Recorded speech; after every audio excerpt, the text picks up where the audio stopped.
Bonjour tout le monde. Dans cette séance, je vais vous expliquer comment le langage C# manipule les tableaux statiques.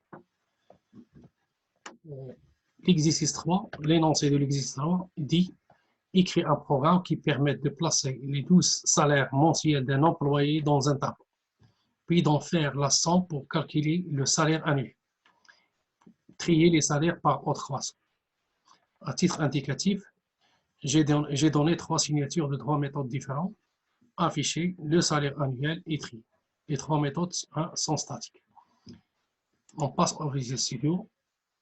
J'ai créé un projet nommé EX3. Donc, commentaire. Comment déclarer un tableau statique. Donc, déclaration tableau statique. Comme vous le savez, le langage C# manipule les tableaux statiques comme le langage C, c'est-à-dire il y a 2 critères à respecter. Avant de déclarer un tableau statique, il faut à l'avance fixer la taille, puis il faut vérifier que toutes les cases mémoire doivent avoir le même type. Donc on déclare notre tableau comme le contenu du tableau est, ce sont des nombres réels, donc c'est float, crochet, je vais nommer le tableau salaire, égal new. Le langage C, il manipule les tableaux statiques comme des pointeurs constants. Par contre, le langage C#, il manipule les tableaux statiques comme des objets, c'est-à-dire des variables à référence. On va faire new float entre crochets, fixer la taille à 12 parce qu'une année, il y a 12 mois. Et on veut calculer le salaire d'une année. Entrée. Je vais faire le remplissage du tableau. Donc le remplissage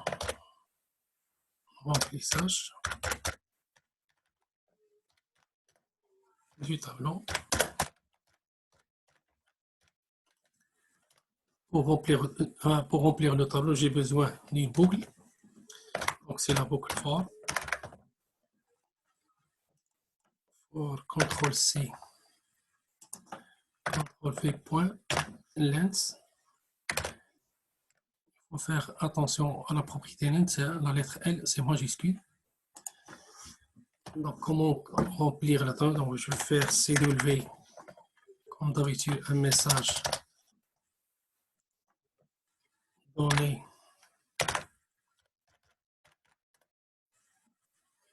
le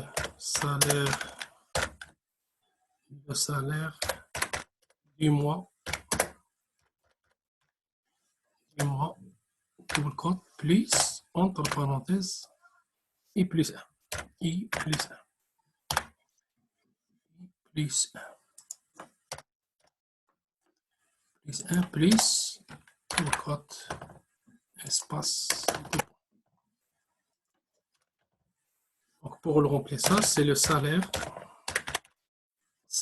entre crochets I égale float point pes entre parenthèses console point read.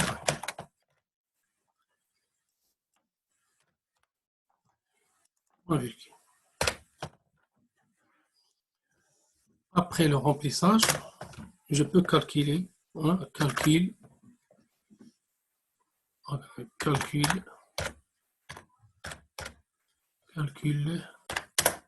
du salaire annuel,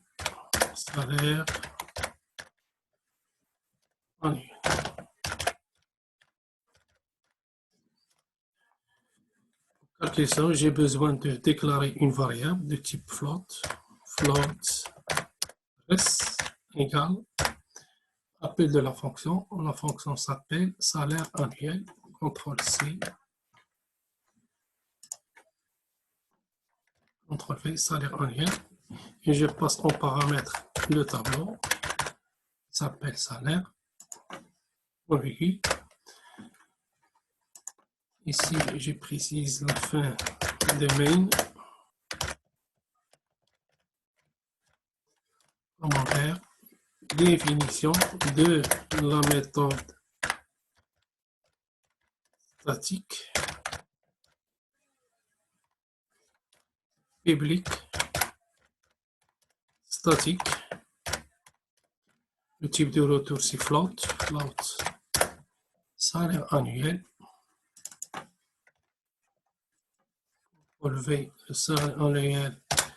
Les paramètres formels. Petit float. Float entre crochets. Un tableau T.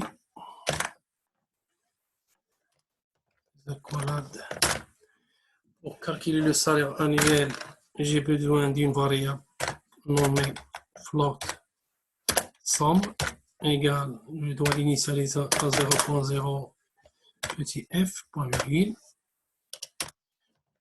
J'ai besoin de la boucle for pour calculer la somme successive du tableau. CTRL C, CTRL V point length. Voilà, c'est le salaire. C, V point length. C'est pas le salaire, c'est le T. V point length.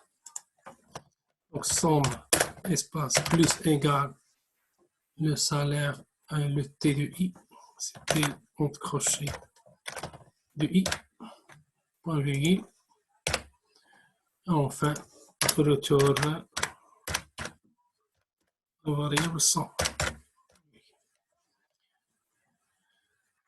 Donc dans l'appel, après l'appel, je vais afficher le résultat du calcul.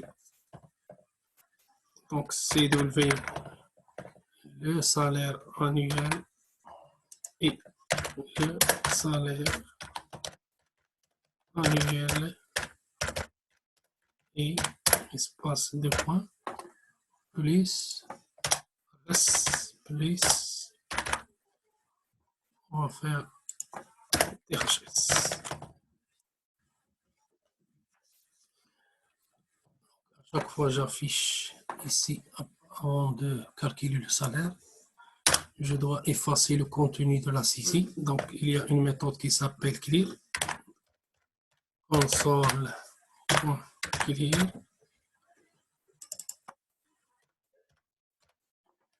Avant d'afficher, je dois faire un peu de look sur l'affichage. Chaque fois j'affiche.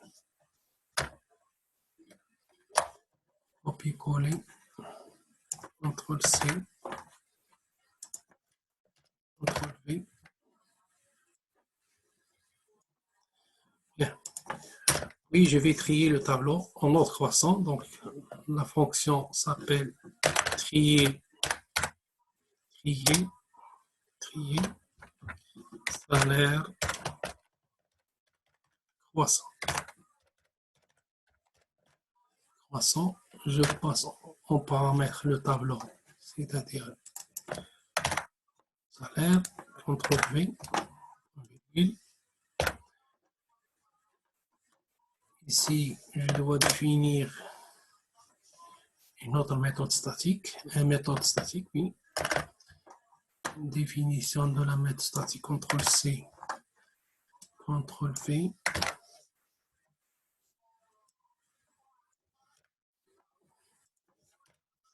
C'est public, statique, void, fonction CTRL-C, trier croissant, et je passe en paramètre, donc c'est float, entre crochet, le tableau T.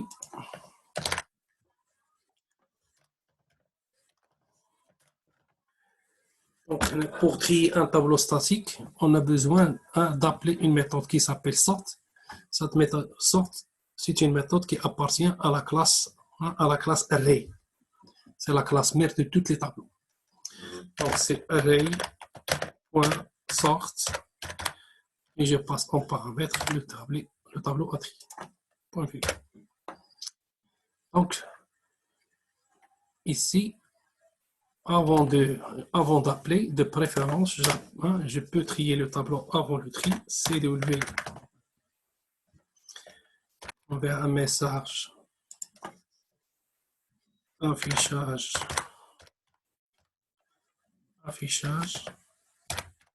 avant le tri. Avant le tri croissant.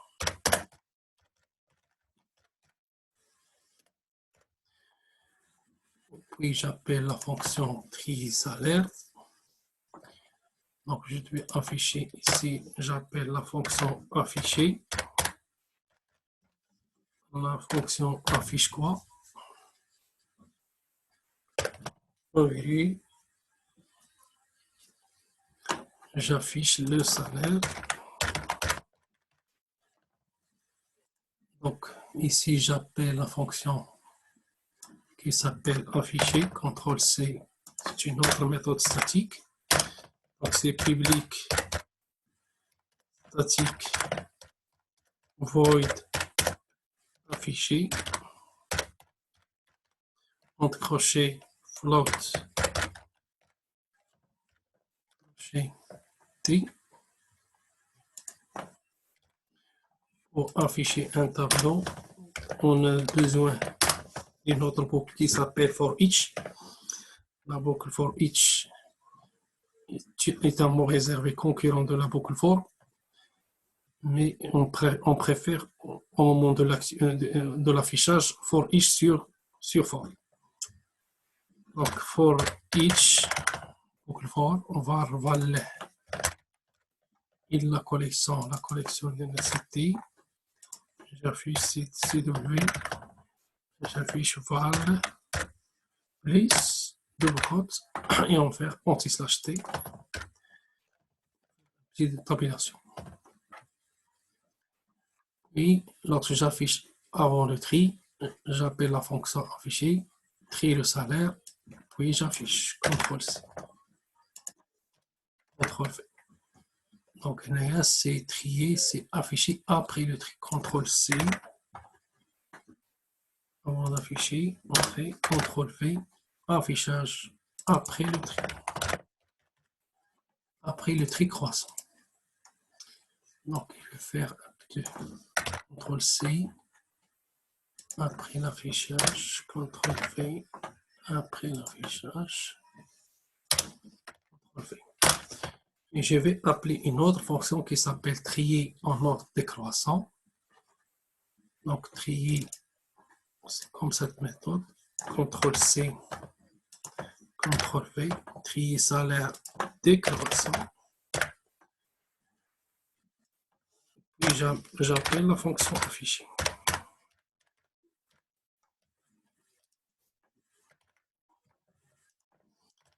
CTRL-V, point virgule. Et afficher, je fais copier-coller, CTRL-C, CTRL-V, trier salaire en décroissant. Au lieu d'utiliser sort, je vais appeler une méthode qui s'appelle reverse.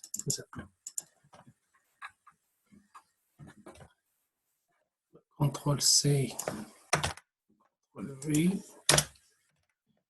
Si je vais faire un message avant l'affichage, après l'affichage,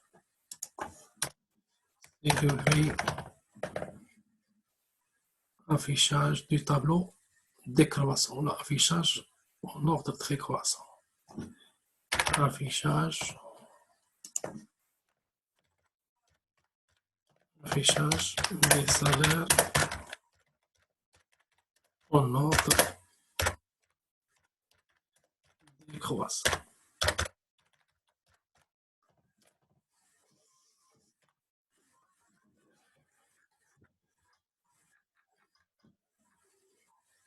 Et on exécute.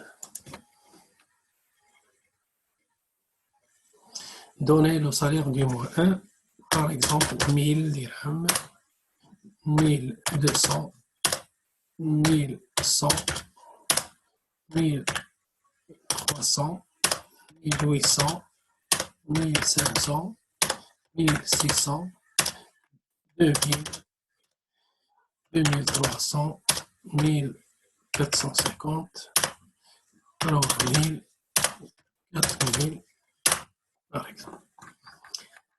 Donc, le salaire annuel est affichage avant le tri croissant, affichage après le tri croissant et affichage des salaires en ordre décroissant. Donc, ce travaux pratique prend fin. Il n'y a pas grand chose. Il suffit de comprendre bien comment utiliser les tableaux statiques.